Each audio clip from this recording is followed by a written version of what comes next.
आज आपण पुन्हा एकदा नव्याने भारतातील इतिहास लेखनाच्या परंपरा या विषयावर सांगोपांग चर्चा करणार. प्राचीन भारतातील इतिहास लेखनाच्या परंपरा आपण आतापर्यंत अभ्यासल्या.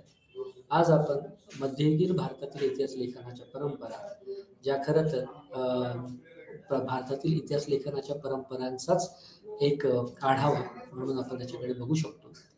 परंतु जो धडा किंवा जो मुद्दा आज आपण समजून घेण्याचा प्रयत्न करणार आहोत, त्याचं टायटल आहे हेगिओग्राफीज अँड भक्ती ट्रेडिशन्स. संत, ज्याला मराठीमध्ये आपण असं म्हणू शकतो की संत चरित्र आणि भक्ती परंपरा. आतापर्यंत आपण इतिहासाचा अभ्यास किंवा इतिहास लेखनाचा अभ्यासासाठी इतर अनेक धार्मिक, धर्मनिरपेक्ष आणि इतर प्राचीन भारतीय स्रोत अभ्यासले, ज्यामध्ये साहित्य होतं, धर्मचरित्र होते आणि बरंच काय काय होतं. आज आपण एका वेगळ्या धाटणीचं माहितीचं स्रोत किंवा इतिहासाचा स्रोत म्हणून हेगिओग्राफीज आणि भक्ती ट्रॅडिशनचा अभ्यास करणार आहोत. सब्जेक्ट कोर्स आपला BHIE 144 इतिहास, आणि ज्यामध्ये आपण समजून घेतोय की प्राचीन भारतातील इतिहास लेखनाच्या परंपरा. खरं तर भारतातील इतिहास लेखनाच्या परंपरा अभ्यासताना आपण उत्तर, दक्षिण आणि संगम साहित्यापासून इतर सगळ्या गोष्टींचा आढावा घेतला. आज आपण उत्तर भारतातल्याच त्याचबरोबर दख्खन या प्रदेशातल्या हेगिओग्राफीज आपण बघणार आहोत, आणि की ज्याला आपण मराठीमध्ये संत चरित्र म्हणतो. त्या संत चरित्र आणि त्या संत चरित्राचा असलेला मध्ययुगीन कालखंडाशी संबंध, विशेषतः ज्या संतांच्या परंपरा भारतभूमीवर तयार झाल्या होत्या, की ज्या भक्ती परंपरा म्हणून ओळखल्या जातात, ज्या सुफी परंपरा म्हणून सुद्धा ओळखल्या जातात, या भक्ती आणि सुफी या मध्ययुगीन परंपरांनी हे दोन मोठ्या पद्धतीच्या ज्या परंपरा होत्या, त्यांनी एक महत्त्वाचं ऐतिहासिक डॉक्युमेंट, ऐतिहासिक दस्तावेज भक्तीच्या मार्गाने किंवा भक्तीच्या मार्गातलं एक जे काय त्याला आशय आहे, तो आशयाच्या अनुसरून महत्त्वाची कागदपत्र किंवा महत्त्वाचे हे संतचरित्र, ज्याला आपण इतिहासाच्या लेखनाचं साधन म्हणून गणतो, त्याचा अभ्यास करणं अपेक्षित आहे.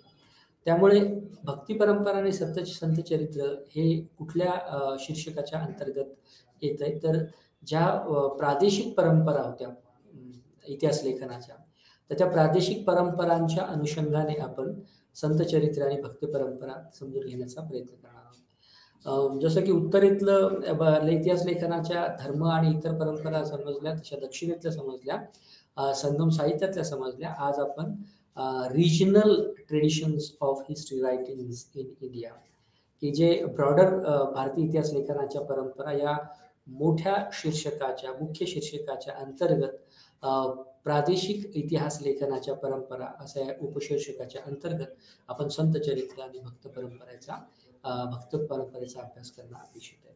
तर ही जी प्रादेशिक परंपरा आहे इतिहास लेखनाची, ही प्रादेशिक परंपरा समजून घेताना आपल्याला काही महत्त्वाच्या मुद्द्यांभोवती आपण आजचं लेक्चर असणार आहे, आणि की ज्यामध्ये ही सगळी प्रादेशिक विश्व जे आहे इतिहास लेखनाचं, की अगेन म्हणजे पुन्हा यामध्ये तो जो महत्त्वाचा इतिहासाच्या संदर्भातला आणि इतिहास म्हणूनचा साचा तो इथेही लागू आहे, की खरं तर याला इतिहासाचे स्रोत म्हणजे अस्सल स्रोत म्हणून गणलं जावं की नाही जावं, याबद्दल एक समस्या जरी असली तरी ह्या एक लिव्हड एक्सपिरियन्सचा भाग मध्ययुगीन कालखंडामध्ये सुफी संतांनी आणि भक्ती परंपरेतल्या वैष्णव संतांनी जे काव्य प्रोड्यूस केलं, जे चरित्र लिहिलं, जे महाकाव्यही आपण त्याला म्हणू शकतो, तर त्यामुळे त्याला एक वेगळी ऑथेंटिसिटी प्राप्त होते.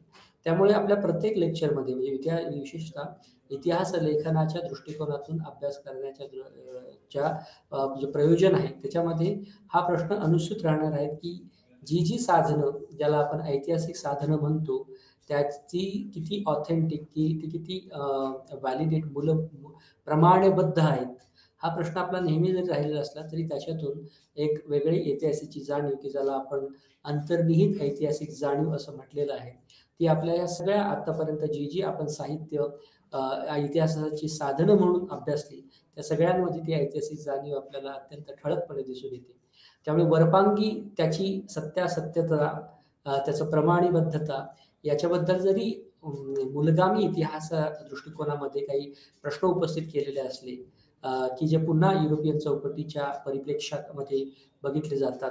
तर तो मुद्दा बाजूला सारून आपण त्याला एक ऐतिहासिक स्रोत म्हणून गणतो. कारण त्यामध्ये ऐतिहासिक अंतर्निहित जाणीव उपलब्ध आहे. त्याचबरोबर आता जो काळ आपण ज्या काळातलं ऐतिहासिक साहित्य, ऐतिहासिक स्रोत, ऐतिहासिक साधनं आपण अ, घेतोय, तो काळ हा मध्ययुगीन कालखंडाचा काल आहे, की ज्यामध्ये बऱ्यापैकी या ऐतिहासिक साधनांना प्रमाणबद्धता येण्यास सुरुवात झालेली आहे. कारण पहिल्यांदा म्हणजे मौखिक आणि लिखित अशी दोन्ही पद्धतीची ऐतिहासिक साधनं आपल्याला या या काळामध्ये उपलब्ध झालेली झालेली दिसून येतात. आणि प्रादेशिकतेच्या अंगाने जर याच्याकडे बघितलं तर उत्तरेत आणि दख्खनच्या पठारावर किंवा दख्खन या प्रदेशामध्ये सुफी आणि भक्ती परंपरेचा, भक्ती काव्याचा, वैष्णव परंपरेचा एक मोठा वावर आहे. ओके. आणि त्यामुळे या परंपरा आणि त्याचं असलेलं भक्तीशी नातं आणि त्याचं असलेलं संत परंपरेशी नातं, या सगळ्या गोष्टींचा उहापोह करणं या लेक्चरमध्ये अपेक्षित आहे. त्यामुळे आपण ज्याला हेगिओग्राफीज असं म्हणतो, संत चरित्र असं म्हणतो, की जे खरं तर संत साहित्याचाच एक भाग आहे. तर आपण संतांच्या साहित्याला इतिहासाचं साधन किंवा स्रोत म्हणून घेणं अपेक्षित आहे. आणि हे संत साहित्य, की जे 12व्या शतकापासून 14व्या शतकापासून ते 17व्या-18व्या शतकापर्यंत भारतामध्ये असलेल्या संत परंपरांचं त्या प्रगल्भ संत परंपरांचं निदर्शक आहे. त्या सगळ्या संत परंपरांना आपण केवळ त्या मिथक आहेत, केवळ त्या मौखिक परंपरा आहेत किंवा त्यामध्ये रचलेला इतिहास हा प्रमाणबद्ध इतिहास नाही. अशा काही अशा काही क्लृप्त्या किंवा असे काही मुद्दे उपस्थित करून त्याच्याकडे दुर्लक्ष करणं उचित ठरणार नाही. त्यामुळे आपण संत साहित्याला ऐतिहासिक साधनाचा किंवा इतिहास रचण्याचा एक महत्त्वाचा स्रोत म्हणून गणतो. त्याचा अभ्यास आपल्याला या लेक्चरमध्ये करायचा आहे. त्याचबरोबर हे संत साहित्य 2 ते 3 प्रकारांमध्ये त्याचं वर्गीकरण केलेलं आहे, की ज्याची ओळख आपण आजच्या लेक्चर्समध्ये करून घेणं अपेक्षित आहे. 12व्या, 14व्या आणि 17व्या शतकापर्यंत हा संपूर्ण जो पट्टा आहे उत्तरेतला आणि दख्खनचा आणि म्हणजे मुख्यत्वे आणि इन जनरल किंवा सामान्यतः संपूर्ण भारतामध्ये या मध्ययुगीन कालखंडामध्ये जेव्हा मोगल सरकार मुघल पिरियड, मुघल कालखंड होता, त्या काळामध्ये सुफी संतांचं एक मोठा प्रसार झालेला आपल्याला दिसून येतो. आणि त्याचबरोबर त्याला समांतरपणे भक्ती परंपरेचा, भक्ती संप्रदायाचा सुद्धा मोठ्या प्रमाणात प्रसार झालेला आपल्याला दिसून येतो. त्यामुळे सुफींनी रचलेल्या ज्या महत्त्वाच्या कथा आहेत, की ज्याला आपण सुफी परंपरेमधले जे काही संत होते, त्यांनी रचलेल्या कथांचा अभ्यास याच्यामध्ये करणं अपेक्षित आहे. आणि हे जे काही ठळकपणे सुफी संत परंपरा आणि भक्ती संत परंपरा अशा 2 मुख्य प्रवाह मध्ययुगीन कालखंडामध्ये विशेषतः मुघल दरबार किंवा मुघलांचा काळ असतानाच्या काळामध्ये भारतीय व्यवस्थेमध्ये ठळकपणे या 2 परंपरा, या 2 देवाप्रती आपली श्रद्धा अर्पण करण्याच्या परंपरा आपल्याला दिसून येतात. त्या दोन्ही परंपरांचा सामाजिक आशय काय आणि त्या दोन्ही परंपरांनी कुठलं एक महत्त्वाचं क्रांतिकारक बदल त्याच्या वर्तणुकीमध्ये आणि विशेषतः मध्ययुगीन भारतीय समाज रचनेच्या संदर्भात केलेला आहे, त्याचा आशय आपण समजून घेऊच. परंतु या 2 परंपरांचं जे वर्गीकरण आहे, ते सुफी संत कथा आणि संत चरित्रात्मक भक्ती आख्यान आणि त्याचबरोबर भक्ती काव्य आणि सुफी लोकसाहित्य अशा 4 प्रकारांचं वर्गीकरण जे केलेलं आहे, ते वर्गीकरण आपल्याला संपूर्ण प्रक्रियेत समजून घेणं गरजेचं आहे. आता सुफी संत कथा जर घेतल्या तर त्याच्यामध्ये आपण कशा-कशाची ओळख करून घेणार आहे. तर त्यामध्ये तज़किरात, की ज्याला तज़किरा आणि तज़किरात. तज़किरा हे एक तज़किरा, एका सुफी संतांचं जीवन आख्यान किंवा जीवनकथा असं आपण म्हणूया. आणि तज़किरात, की जे तज़किराचं बहुवचन आहे, की जे असंख्य सुफी संतांचं जीवन आख्यान किंवा जीवनकथा असं तज़किरातचा आपण ओळख याच्यामध्ये करून घेणार. मलफूज हे जे साहित्य होतं, मलफूज साहित्य हे सुद्धा संत परंपरेतलं सुफी संत परंपरेतलं महत्त्वाचं ऐतिहासिक साधन आणि साहित्य आहे. त्याची ओळख आपण करून घेणार की आणि त्यामध्ये असलेल्या ज्या महत्त्वाच्या दंतकथा आहेत, की ज्या मिथक आणि दंतकथा याला इतिहास लेखनामध्ये फार तर स्थान नाही. परंतु त्याच्या मर्यादेसकट आपण ते कुठल्या ऐतिहासिक प्रक्रियांवर आणि कुठल्या ऐतिहासिक घटितांबद्दल भाष्य करतं, याचा आपण हे पण आपण याच्यामध्ये समजून घेणं अपेक्षित आहे. त्याचबरोबर संत चरित्रे जे ग्रंथाच्या स्वरूपात की ज्याचं संदिग्ध स्वरूप होतं, की ज्याला मल्फुजात असं म्हणतात. मालफूज ज्यामध्ये दंतकथा आहेत, मल्फुजात ज्यामध्ये काही संदिग्ध असे काव्याचे, रचनेचे, भक्तीचे प्रकार आहेत. ओके. की ज्यामध्ये अत्यंत त्रोटक ओळी लिहून सुद्धा एक महत्त्वाचा, मूलगामी आणि भरीव असा आशय ज्यातून ज्यातून प्रसारित होतो, अशा पद्धतीचं मल्फुजात. आणि हे सगळं जे महत्त्वाचं वर्गीकरण आहे, हे साहित्य, सुफी संतकथा आणि सुफी साहित्य समजून घेताना, तर ते सुफी साहित्य, हे संपूर्ण सुफी साहित्य संत चरित्र या वर्गीकरणाच्या अंतर्गत येतं, की ज्याला सुफी संत चरित्र साहित्य असंही आपण एका ब्रॉडर लेव्हलला म्हणू शकतो. तर त्याचं ऐतिहासिक महत्त्व काय?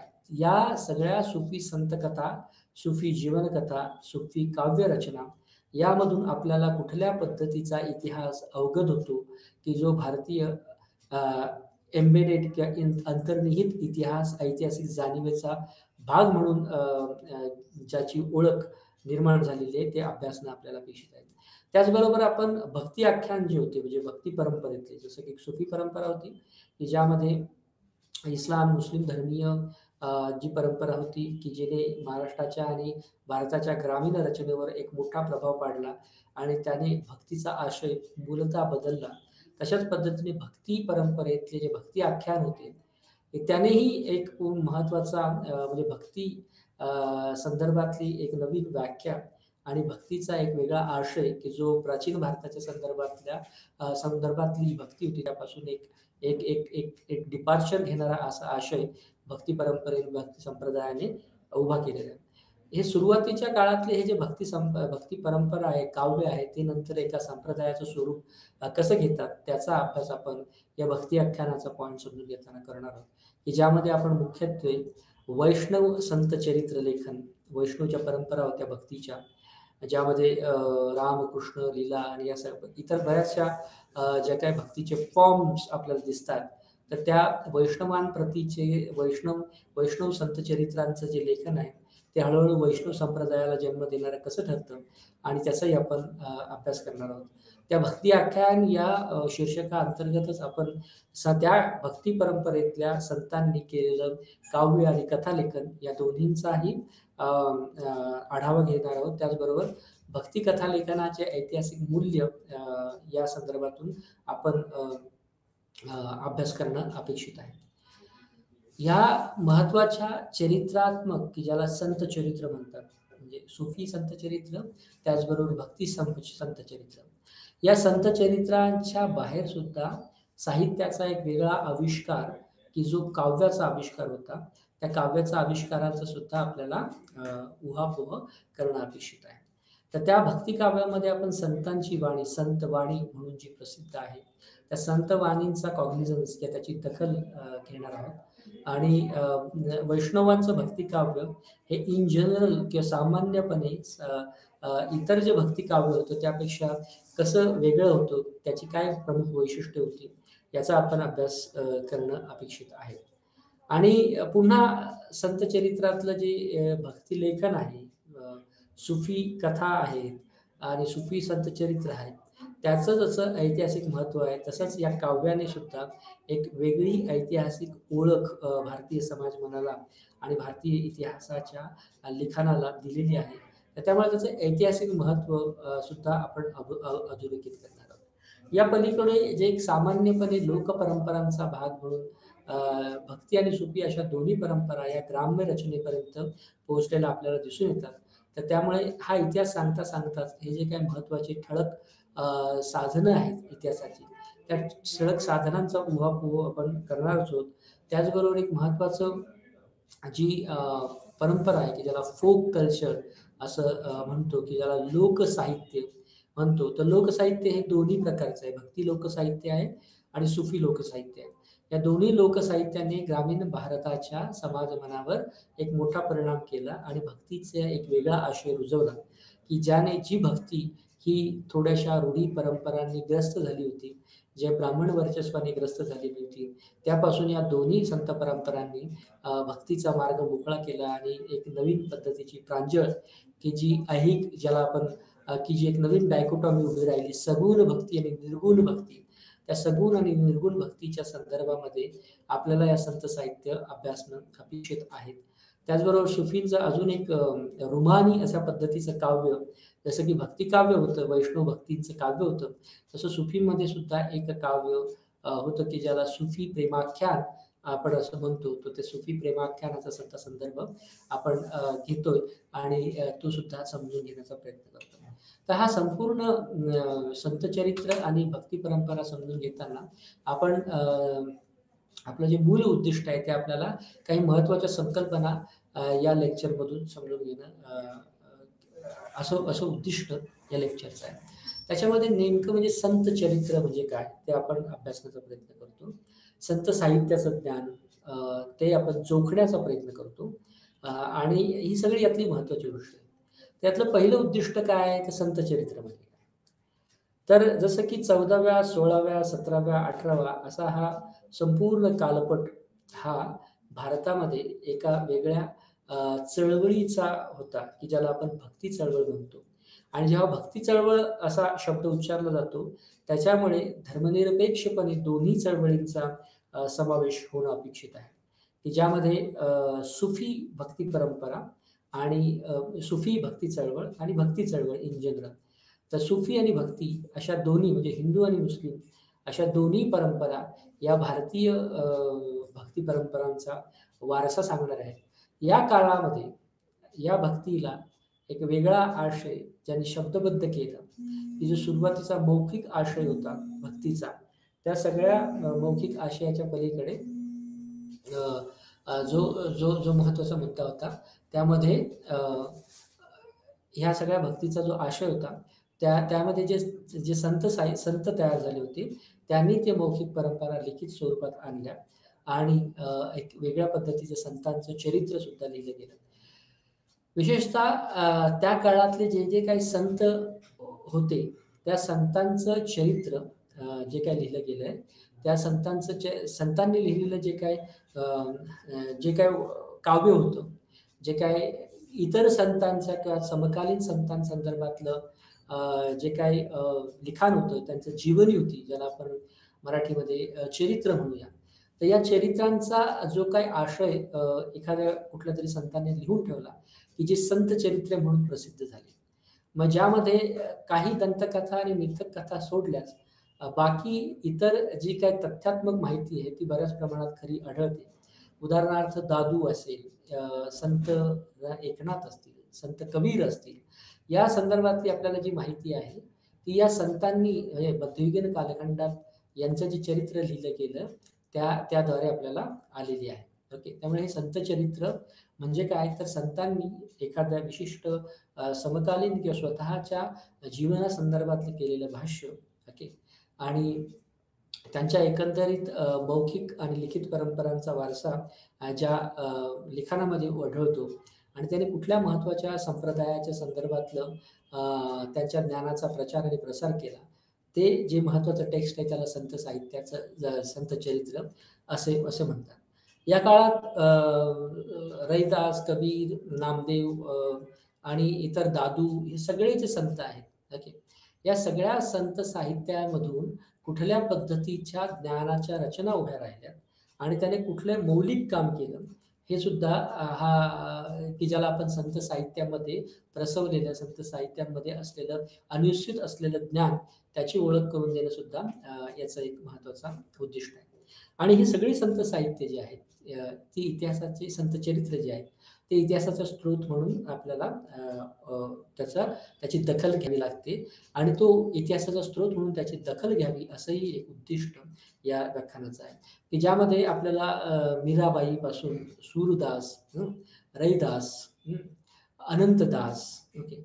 ही सगळी जी महत्त्वाची नावं आहेत, ती महत्त्वाची नावं या ऐतिहासिक संतांचे दाखले देणारी अशी नावं आहेत.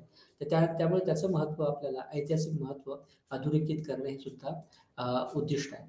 जे सुफी संतांचं आख्यान आहे, संत चरित्राचं आख्यान ते समजून घेणं, तजकिरात आणि मलफुजात हे समजून घेणं, वैष्णव आणि संत चरित्र या दोन्हीमधला काय फरक आहे, तो समजून घेणं म्हणजे हिंदू भक्ती परंपरांमध्ये सुद्धा अ, वेगवेगळ्या शाखा आणि उपशाखा भक्तीच्या ज्या आढळून आल्यात, ज्यामध्ये वैष्णव भक्ती परंपरा, वल्लभाचार्याच्या परंपरा आणि इतर अशा असंख्य उपपरंपरा या भक्ती परंपराच्या एका लार्जर किंवा एका मोठ्या शीर्षकाअंतर्गत दिसून येतात. ओके.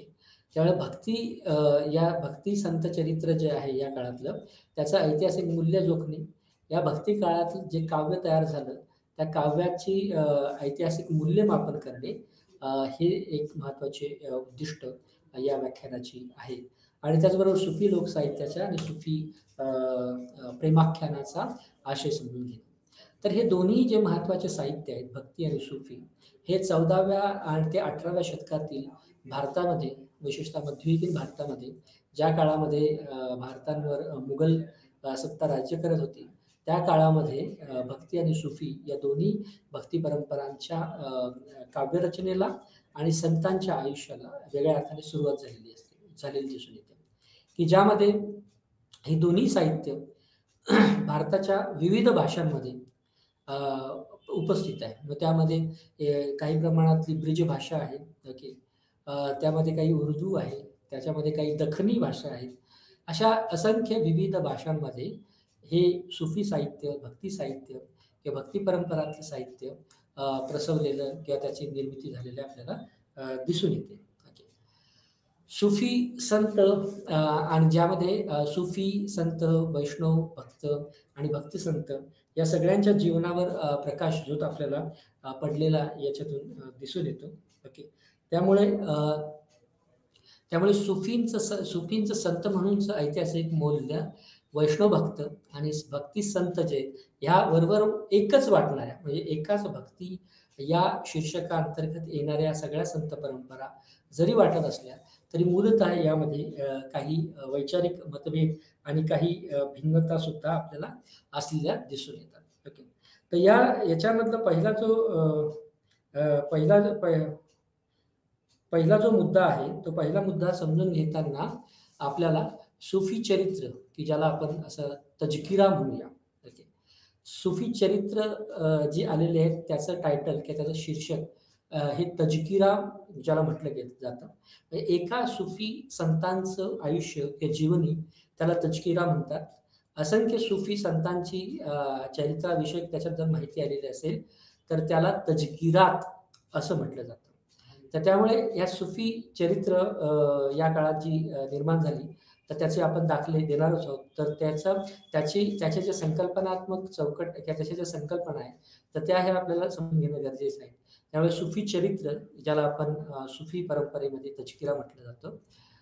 दुसरा जो महत्त्वाचा गाभा आहे या भक्ती परंपरेतल्या साहित्याचा, की ज्याला भक्तमाळ किंवा भगतमाल या नावाने ओळखला जातो, की ज्यामध्ये वैष्णव पंथ भक्तीच्या वैष्णव भक्त जे होते किंवा जे वैष्णव संप्रदायाचे अनुयायी होते, त्याच्या असंख्य भक्तांची माहिती ज्या एका ग्रंथामध्ये, ज्या एका साहित्यामध्ये उपलब्ध आहे, त्याला भक्तमाळ किंवा भगतमाळ या नावाने ओळखले जाते.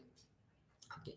त्याचबरोबर पराची किंवा पराच्याई असा एक भक्ती परंपरेचा एक महत्त्वाचा साहित्य प्रकार आपल्याला दिसून येतो, की ज्यामध्ये संतांचे चरित्र, विशेषतः पराची किंवा पराच्याई याच्यामध्ये या हिंदू धर्मातल्या ज्या भक्ती संप्रदाय आहे, त्यामधील जे संत होते, मग त्यामध्ये असंख्य संत, कबीर, रैदास आणि इतर मीराबाई वगैरे त्या सगळ्यांच्या संतांचं चरित्र काही परचाई किंवा परची या साहित्य लेखनामध्ये आढळतं. जसं की सुफी संतांचं जीवन किंवा जीवनी हे आपल्याला तजकिरा या साहित्य प्रकारामध्ये आढळतं.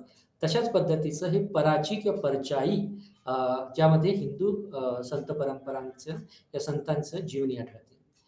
याचबरोबर जे वैष्णव भक्त जे होते, की जे ज्याला आपण पुष्टमार्गी वैष्णव भक्त होते, की जे गद्य प्रकारचं लिखाण याच्यामध्ये आढळतं. त्यामध्ये वार्ता असा एक साहित्य प्रकार आहे. तर वार्ता हा गद्य साहित्य प्रकार आहे, की ज्याची भाषा जी होती, ती ब्रजभाषा मध्ये हे वार्ता हा साहित्य प्रकार लिहिला गेलेला आहे. तर तो वार्ता साहित्य प्रकार हा सुद्धा या भक्ती संप्रदायातला किंवा या संत चरित्रातला आणि त्याला इतिहासाचं साधन म्हणून महत्त्वाचा ओळखला जातो.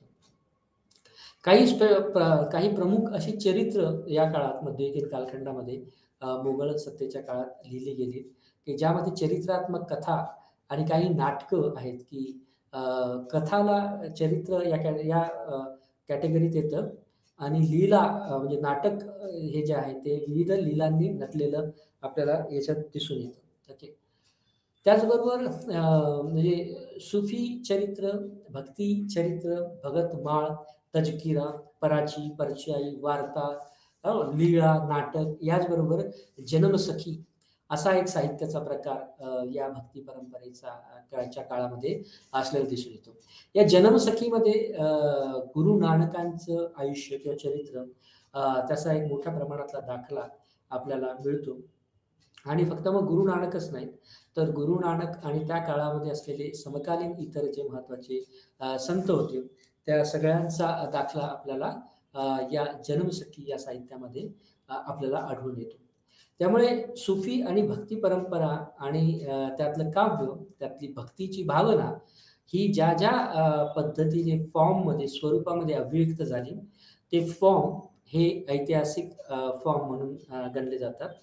त्या काळामध्ये मग सुफी आणि भक्ती, हिंदू आणि मुस्लिम या दोन्ही परंपरा ज्या होत्या, त्या परंपरांमध्ये जे संतांचं जीवन आहे, ज्याला आपण बायोग्राफी असं म्हणूया, तर त्याची जीवनी चरित्र ज्या साहित्य प्रकारांमध्ये उमटलेलं आहे, ते साहित्य प्रकार तचकिरा, पराची, परचाई आणि जनमसखी हे 3 प्रमुख साहित्याचे प्रकार. याला सुद्धा एक ऐतिहासिक महत्त्व आहे आणि त्याला सुद्धा एक ऐतिहासिक साधन आहे. कारण या सगळ्यांमुळे आपल्याला प्राचीन मध्ययुगीन भारतामध्ये सुफी परंपरेचे अ, विविध संत त्यांनी सुरू केलेले सिलसिले, ओके. वैष्णव परंपरा, त्याची भक्ती, त्यामध्ये भगतमाळेमध्ये उल्लेखित असलेल्या इतर अन्य भक्तांची मांदियाळी आणि त्याची नावांची लिस्ट या सगळ्या गोष्टींचा उल्लेख आपल्याला सापडतो आणि त्याचबरोबर जी गुरु नानकांचं आयुष्यसुद्धा आपल्याला यामध्ये दिसून येतं. त्यामुळे ह्या प्रामुख्याने भक्ती आणि सुफीमधल्या 2-3 महत्त्वाच्या साहित्य प्रकार म्हणूनच्या ज्या गोष्टी आहेत त्या आपल्याला लक्षात ठेवणं गरजेचं आहे. या या इतरांबरोबरच आपल्याला इतर अनेक ज्या सुफी अंतर्गत विविध संतांमध्ये असलेल्या दार्शनिक स्पर्धा आहेत, त्या आणि भक्तीमध्ये किंवा हिंदू संतांमध्ये असलेल्या विविध दार्शनिक परंपरांचे सुद्धा दाखले आपल्याला मिळतात. आणि त्याच्यातून कसे विविध प्रकारचे संप्रदाय उदयाला आले आणि ते संप्रदाय हळू-हळू उपसंप्रदाय आणि इतर इतर असंख्य संत कवी आणि कवयित्रींचे दाखले सुद्धा आपल्याला या परंपरांमधून दिसून येतात, की ज्यामध्ये संत आहेत, सुफी आहेत, नाथपंथी हा संप्रदायाची माहिती, त्याचे अनुयायी, त्याचबरोबर शाक्त आणि वैष्णव या ज्या परंपरा आहेत, या सगळ्यांचे दाखले आपल्याला हे जे काही भक्ती साहित्य आहे, त्या भक्ती साहित्यामध्ये आपल्याला मिळतं. या संपूर्ण साहित्यामधून आपल्याला अ, ह्या सगळ्या संत परंपरांमधलं जे काही दार्शनिक विवाद आहे, संवाद आहे, काही काही ठिकाणी विसंवाद सुद्धा आहेत. तर ह्या एकमेकांशी परस्पर पूरक आणि परस्पर काही विसंगत अशा गोष्टींचे सुद्धा दाखले आपल्याला मिळतात. पण ओव्हरऑल किंवा एक संपूर्णपणे याच्यामध्ये एक स्पर्धा आहे, या सगळ्या संत साहित्यामध्ये. सुफीमध्ये इतर सुफी म्हणजे सुफी सिलसिले जे आहेत, त्या सुफी सिलसिल्यांमध्ये एक संत दुसऱ्या संतांपासून फारकत घेऊन काहीतरी एक वेगळी नवीन दार्शनिक मांडणी करतो. ही जुन्या संत परंपरांच्या अगदी विरोधात नसली, तर त्याच्यापासून एक एक एक एक एक वेगळी मांडणी त्यामधून आपल्याला दिसते. तशाच पद्धतीने भक्ती संतांमध्ये किंवा संत चरित्रांमध्ये सुद्धा आपल्याला या अशा फारकत घेणाऱ्या मांडण्या दिसतात. त्यामुळे परस्पर त्याच्यामध्ये संवाद आहे, काही पद्धतीने स्पर्धा सुद्धा आहे. आपल्या स्वतःच्या संप्रदायाला एक वेगळ्या पद्धतीची ओळख, अस्मिता आणि ती जनमानसात रुजवण्याची ओढ आपल्याला या संपूर्ण साहित्यामध्ये दिसून येते. त्याचबरोबर आपसामध्ये काही विनियोग आहेत, काही वाटाघाटी सुद्धा आहेत. ओके. वाटाघाटी की ज्याला आपण निगोशिएशन म्हणतो, त्या काही दर्शन म्हणूनच्या वाटाघाटी सुद्धा आपल्याला या सगळ्यांच्या ह्याच्यामधून दिसून येतात. त्यामुळे संत साहित्य याच्यामधून आपल्याला असंख्य महत्त्वाच्या सुफी आणि इतर संतांची जी माहिती मिळते.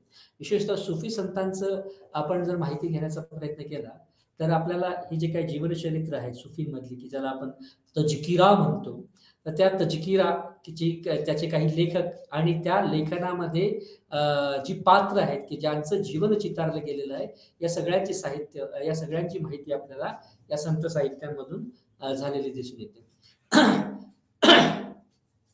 की ज्यामध्ये शेख मोइनुद्दीन चिश्ती यांची माहिती आपल्याला मिळते. हे शेख मोइनुद्दीन चिश्ती आणि हे जे सुफी साहित्य आहे, ते त्या काळातलं एक मिशनरी सारखं काम करणारं साहित्य सुद्धा आहे, असं काही इतिहासकारांचं मत आहे, की ज्याने इस्लामचा किंवा ऐतदेशीय स्वरूपात इस्लामचा प्रचार आणि प्रसार केला. की ज्यामध्ये एक मूल उद्देश असा होता, की इथले जे अ, मुस्लिमेतर समुदाय आहे, त्या मुस्लिमेतर समुदायापर्यंत सुद्धा इस्लाम दर्शन पोहोचवणं गरजेचं होतं. त्यामुळे यांनी जे काही काम केलं, सुफी साहित्याने जे काम केलं, ते तशा पद्धतीचं काम केलं, असाही एक इतिहासकारांचा दावा आपल्याला याच्यामध्ये दिसून येतो. तसंच संत साहित्यामध्ये किंवा पौराणिक जे साहित्य आहे, की विशेषतः कबीरपंथी साहित्य हा एक साहित्याचा एक वेगळा प्रकार आहे, की ज्यामध्ये सागर हा फॉर्म कबीरपंथी साहित्यातला आहे, की जे सागर प्रकार आहे. त्याचबरोबर पुराणिक शैली आहे. पौराणिक की ज्यामध्ये विविध पौराणिक व्यक्तिमत्त्वांचा आढावा आपल्याला या सागर शैलीमध्ये दिसून येतो आणि हे संपूर्ण साहित्य हे कबीरपंथी साहित्य प्रकारातलं दिसून येतं.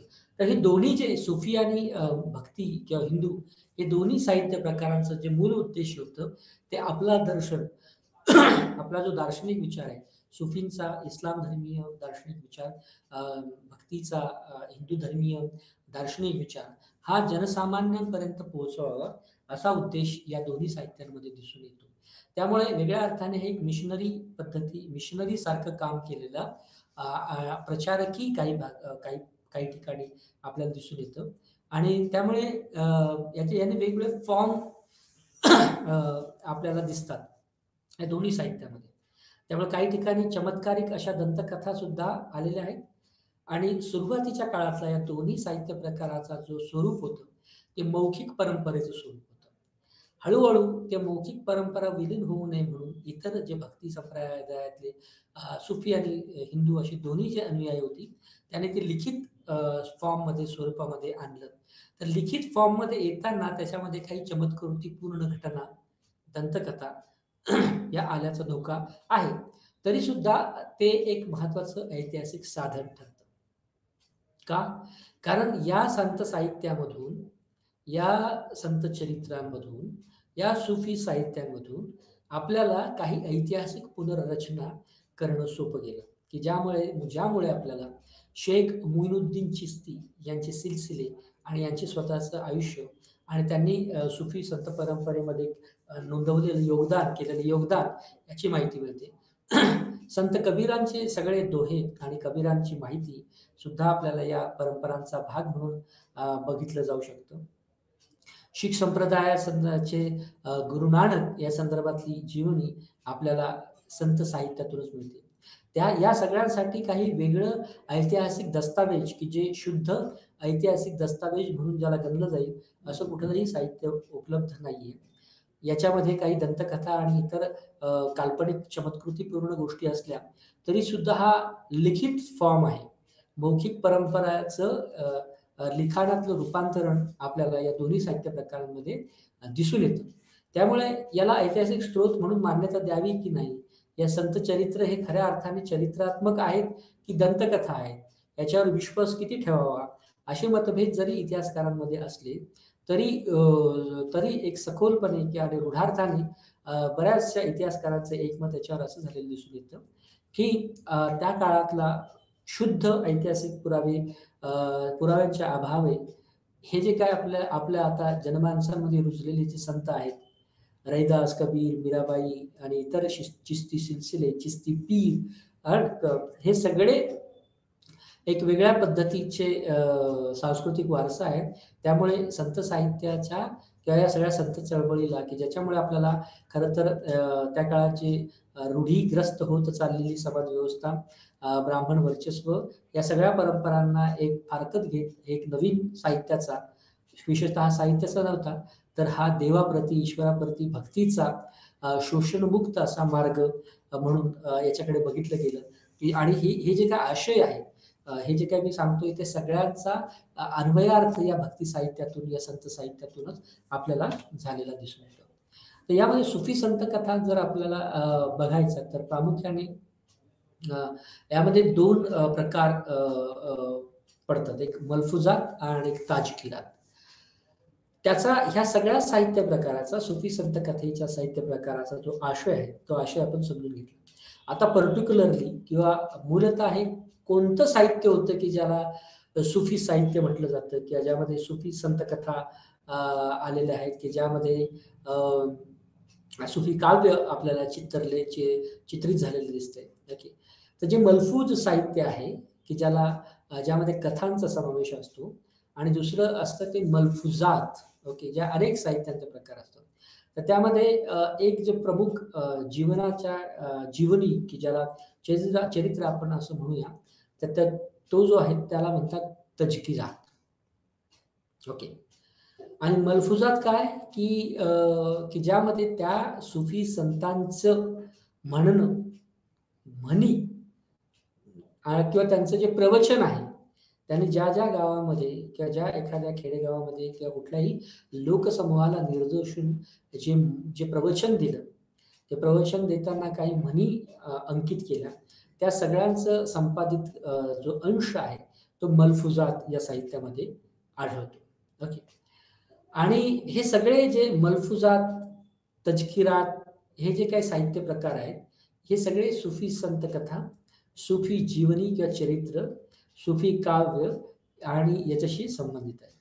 त्याचबरोबर एक दुसरा महत्त्वाचा सुफींमधलाच प्रकार आहे, तो आहे मक्तुबत. ओके. म्हणजे सुफींनी जी लिहिलेली पत्र होती, ती पत्र मक्तुबत म्हणून ओळखली जातात. ओके.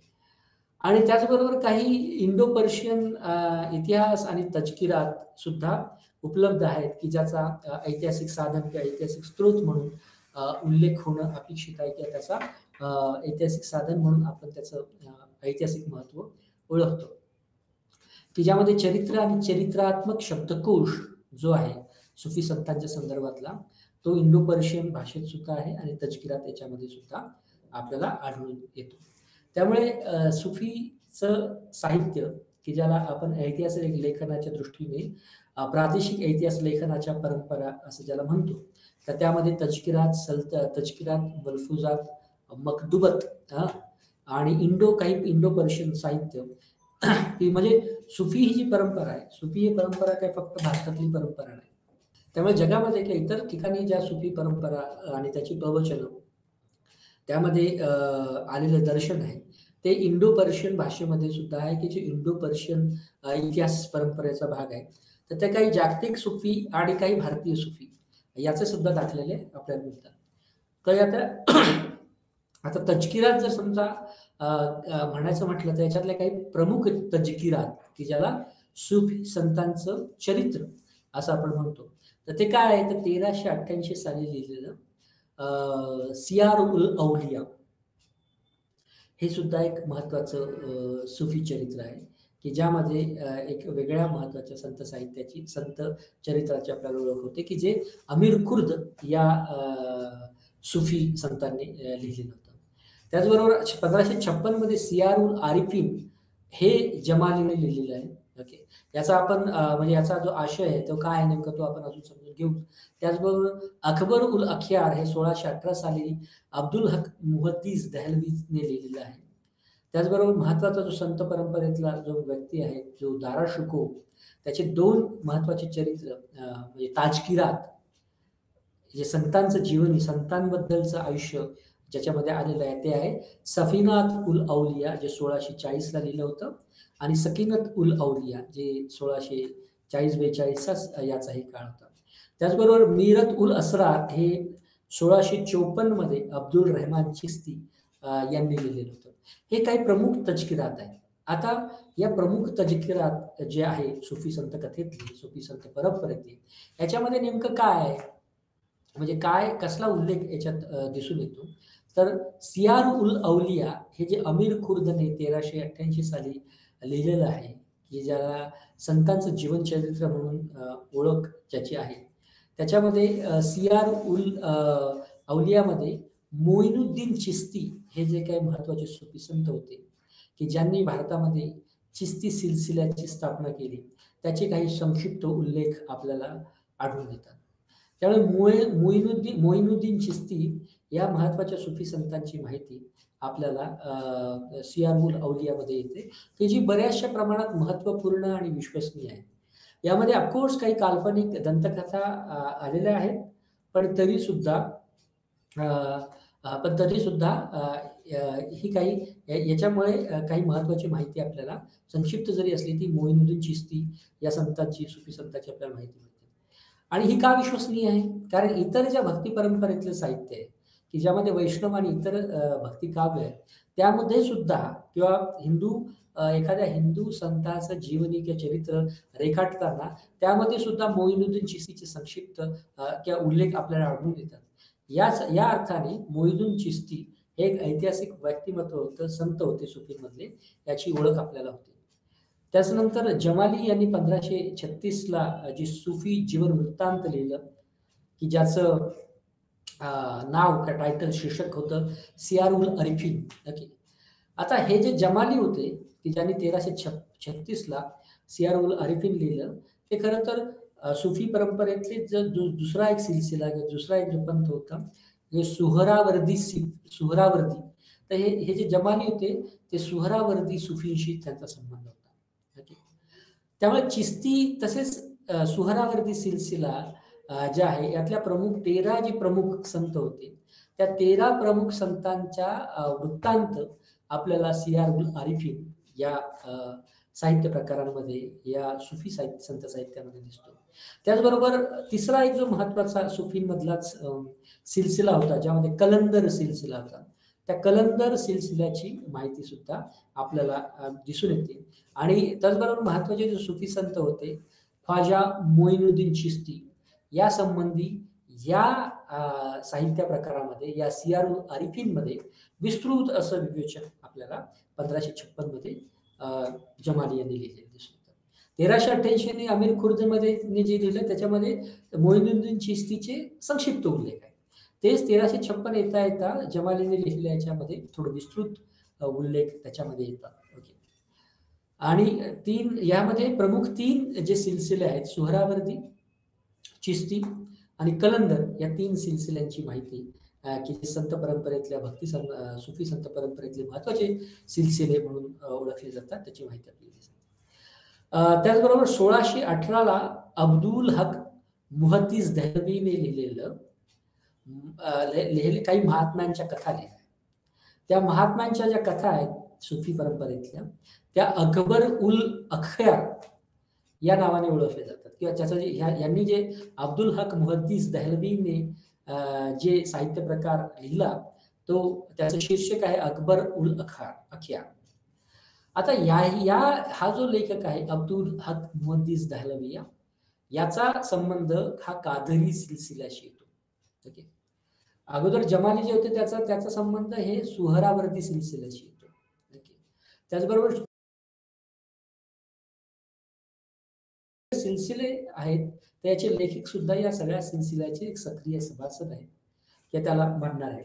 तर त्यामुळे हा जो अकबर उल अख्यार 1618 साली लिहिलेला महात्म्याच्या ज्या कथा आहेत, त्या खरं तर मुघलकालीन आहेत. त्या एका वेगळ्या पद्धतीने बऱ्याच वेळा त्या वेगवेगळ्या साहित्यांमधून उद्धृत झालेल्या आहेत. ओके. आणि त्यातल्या त्यात म्हणजे अकबर उल अख्यार हा एक प्रामाणिक पण गैरचिश्ती वृत्तांत असलेला तज़किर आहे. कारण ह्याचा संबंध कादेरी सिलसिल्याशी आहे. त्यामुळे हे सगळे जे काही साहित्याचे प्रकार आहे, सुफी साहित्याचे प्रकार, ते आपल्याला चिश्ती, ती आपल्याला कशा कुठल्या संप्रदाय किंवा पंथाची माहिती देतात सुफींमधल्या. चिश्ती, सुहरावर्दी, फिरदोसी, शात्तारी, कलंदरी इत्यादी. त्याचबरोबर कादरी या धर्मातील जवळजवळ 260हून अधिक सुफी संतांचं विवरण सुद्धा आपल्याला या अकबर उल अख्यार या महात्माच्या ज्या कथा म्हणून प्रसिद्ध झाल्या त्याच्यामध्ये दिसून येतं. त्याचबरोबर 1640ला दारा शुकोह हा एक महत्वाचा मध्ययुगीन सुफी संत म्हणून गणला जातो, की त्याने 2 महत्वाचे साहित्य प्रकार लिहिले. एक आहे सफीनात उल अवलिया, की ज्याला संतांचं जहाज म्हणून सुद्धा ओळखलं जातं, आणि दुसरा आहे सकीनत उल अवलिया, ज्याला संतांचा शांत भाव असा त्याचा भावार्थ किंवा अनुवाद आपण करू शकतो. त्यामुळे सफीनात उल अवलियामध्ये दारा शुकोहने जवळजवळ 400 सुफींचे वृत्तांत, त्यांची धार्मिक वृत्ती, त्यांचे बौद्धिक उच्चार आणि त्या त्या त्या अंतर्दृष्टीतून निर्माण झालेलं एक नवीन दर्शन याची माहिती आपल्याला सफीनात उल अवलियामध्ये दिसतो. आणि राजनैतिक इतिहासाच्या किंवा राजकीय इतिहासाच्या दृष्टिकोनातून सफीनात उल अवलिया या ग्रंथांचं जे 1640ला लिहिलं होतं महत्व अन्योन्य साधन. सकीनात उल अवलिया याच्यामध्ये दारा शुकोहचे जे आध्यात्मिक गुरु होते मिया, ओके, आणि तसंच कादरी संत आणि त्याचे जे शिष्य या सगळ्यांचं चरित्र आपल्याला या काळामध्ये, आणि हे दोन्ही ग्रंथ 1640 ते 42 या काळातले असले दिसून येतात. त्याचबरोबर 1654ला अब्दुल रहमान चिश्ती यांनी मिरत उल असरार हे एक महत्वाचा तजकिरात साहित्य प्रकार आणलेला आहे, की ज्यामध्ये महमूद पैगंबरापासून 1654 म्हणजे जेव्हा हा ग्रंथ लिहिला किंवा जेव्हा हे साहित्य प्रकार लिहिला तोपर्यंत सगळ्या सुफी वाद जो आहे, सुफी परंपरा ज्या आहेत त्याचा इतिहासाचा दाखला आपल्याला मिरत उल असरार या ग्रंथामध्ये किंवा या संत चरित्रामध्ये आपल्याला दिसून येतो. आता या मिरत उल असरारचं आणखी एक वैशिष्ट्य काय, यामध्ये भारतीय तसेच जागतिक जे संत होते सुफी परंपरेतले त्या सगळ्यांची आपल्याला माहिती दिसून येते. परंतु सगळ्यात जास्त जे वेटेज किंवा वजन किंवा जे गाभा आहे या सगळ्या मिरत उल असरार या साहित्य प्रकाराचा, तो चिश्ती संतांना डेडिकेटेड किंवा चिश्ती संतांची माहिती आपल्याला दिसून येते. त्यामुळे आपल्याला या सगळ्या संत परंपरा ह्या हिंदू मुस्लिम या कोट्यांपेक्षा एक वेगळ्या मानवतेच्या दृष्टिकोनातून एक प्रगल्भ असं साहित्य रचना दिसतात. त्याच्या मर्यादा आहेत. मर्यादा काय आहेत, तर त्याच्यामध्ये काही दंतकथा पण आहेत. म्हणजे उदाहरणार्थ मलफुजात हे जे मौखिक प्रवचनाचं जे संपादन जे असतं, जे एखाद्याने प्रवचन दिलं तर ते संकलन त्याचं केल्यानंतर त्याला मलफुजात म्हणतात. पण त्याच्यामध्ये काही चमत्कारोक्तीपूर्ण घटना घटित आणि दंतकथाने त्याचं ते भरलेलं आहे. ह्या त्याच्या मर्यादा आहेत. जसं की प्रवचनाच्या दृष्टिकोनातून एक महत्वाचं प्रवचन जे आहे ते फवायद उल फुआद म्हणून ओळखलं जातं, की ज्यामध्ये निजामुद्दीन औलियाची संवाद आणि त्या संदर्भातला एक विमर्श या फवाद उल फवाद हे जे पहिलं महत्वाचं मलफूज म्हणजे मौखिक प्रवचनाचं संपादन झालेलं आपल्याला दिसून येतं. याच्यातही आपल्याला काही दंतकथा आढळून येतात.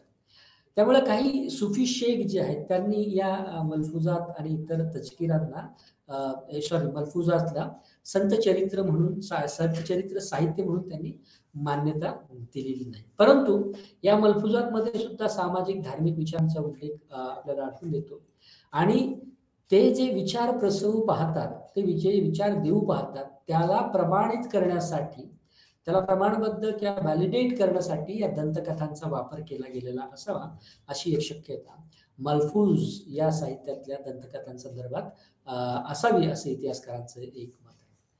त्यामुळे जे संत चरित्र ग्रंथाच्या स्वरूपातील आहेत, म्हणजे यातले काही संदिग्ध मलफुजात आहेत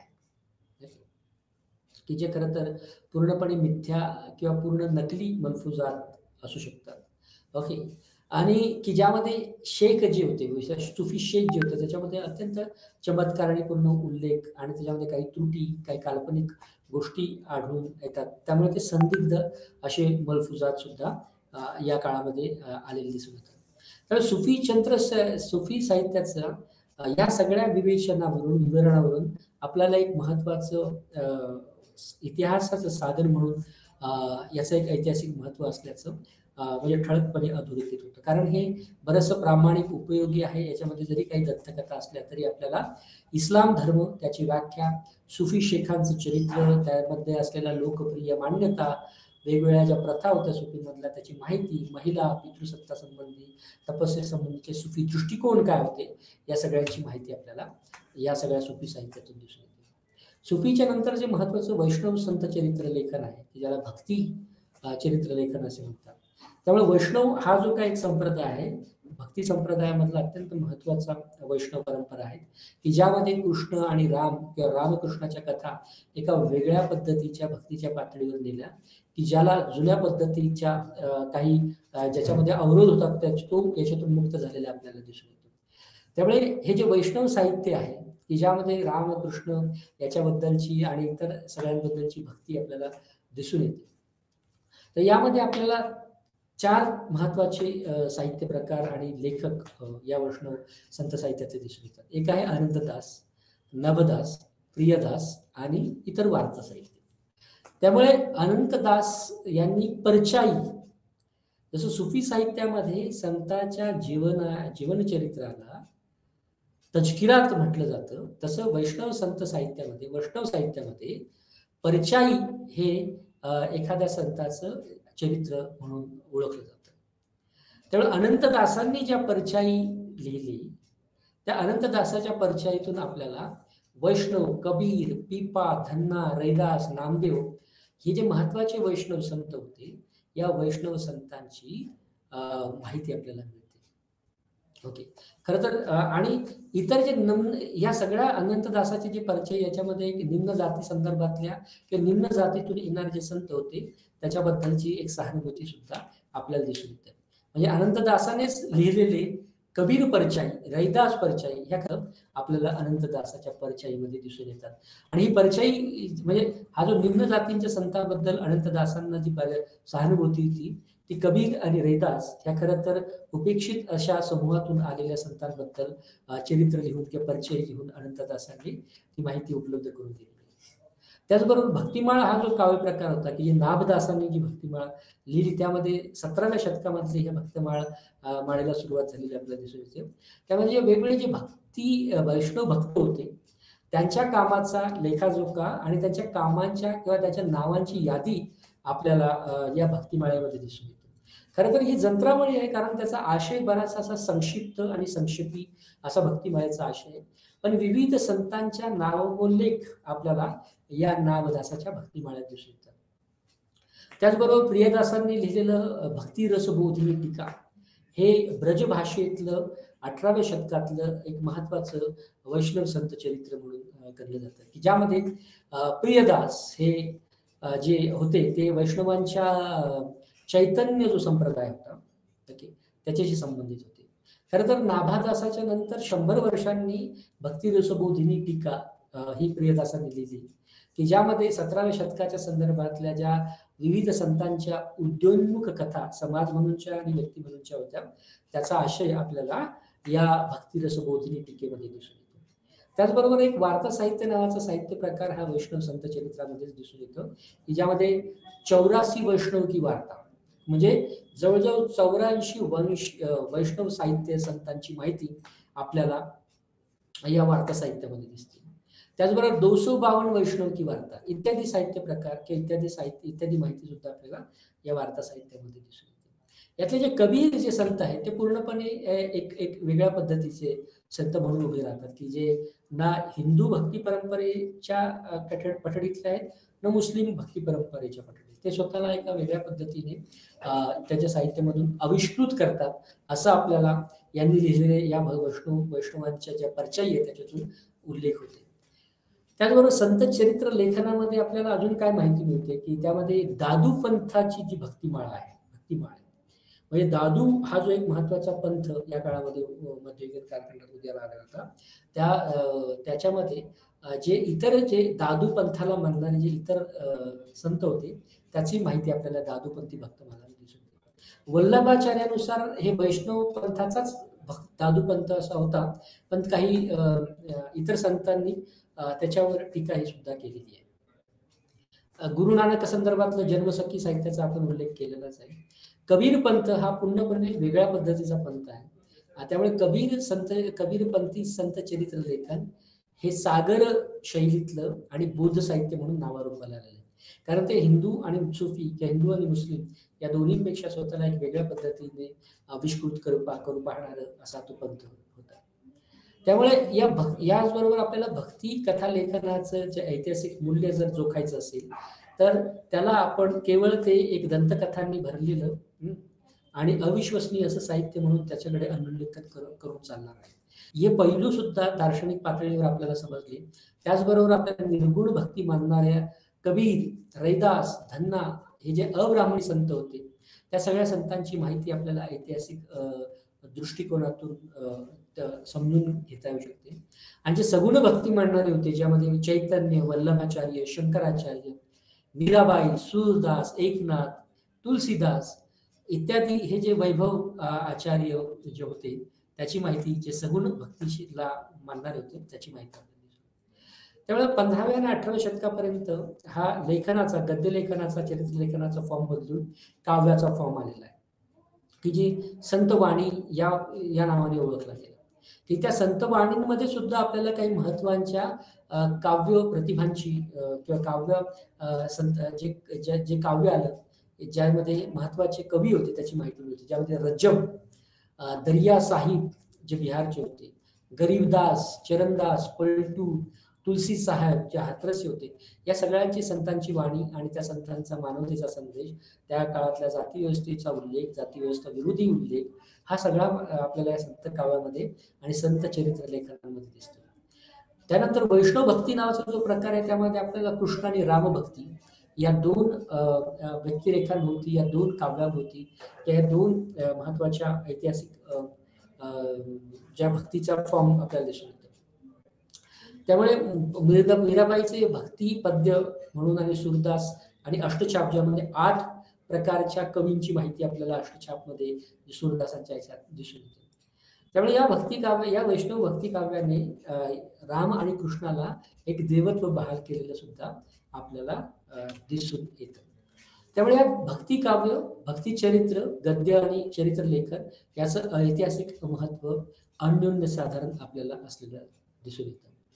त्यामुळे महत्वाचा जो शेवटचा स्रोत आहे तो आहे सुफी लोकसाहित्य, की ज्यामध्ये चक्कीनामा आणि चरखानामा अशा 2 फॉर्ममध्ये हे सुफी लोकसाहित्य आलं. चक्कीनामा म्हणजे जात्यावर दळणाऱ्या स्त्रिया बोलू शकतील अशा पद्धतीतलं सुफी साहित्य या काळात लोकसाहित्य आलं. चरखानामा म्हणजे सूत कातताना सुद्धा सुफी गाणं म्हणता येईल किंवा सुफी साहित्याचे बोल बोलता येतील, की ज्यामध्ये चक्कीनामा, चरखानामा, लुरीनामा, लोरी हिंदीमधला जो शब्द आहे तो, शादीनामा, सुहागनामा, सुहेल्ला म्हणजे प्रशंसा विषयक लोकप्रकार.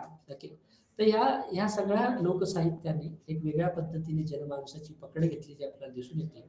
त्याचबरोबर सुफी प्रेमाख्यान हे सुद्धा एक महत्वाचं ऐतिहासिक साधन आणि ऐतिहासिक स्रोत म्हणून या काळात आलेलं आपल्याला दिसून येतं. त्यामुळे सुफी भक्ती या परंपरेने भक्तीचा, सुफीचा एक वेगळा आशय तयार केला. प्रचलित कट्टर जाती व्यवस्थेच्या विरोधात अब्राह्मणी संत साहित्याला एक वेगळ्या पद्धतीचा वाव आला. अशा पद्धतीचा अन्वयार्थ आपण या सगळ्या साहित्यामधून काढू शकतो. आणि या सगळ्या साहित्य परंपरा या प्रादेशिक इतिहास लेखनाच्या परंपरा म्हणून आणि इतिहासाचे महत्वाचे प्रगल्भ ऐतिहासिक स्रोत म्हणून आपण त्याची दखल घेतो. एवढं बोलून आपण आज थांबूया. धन्यवाद.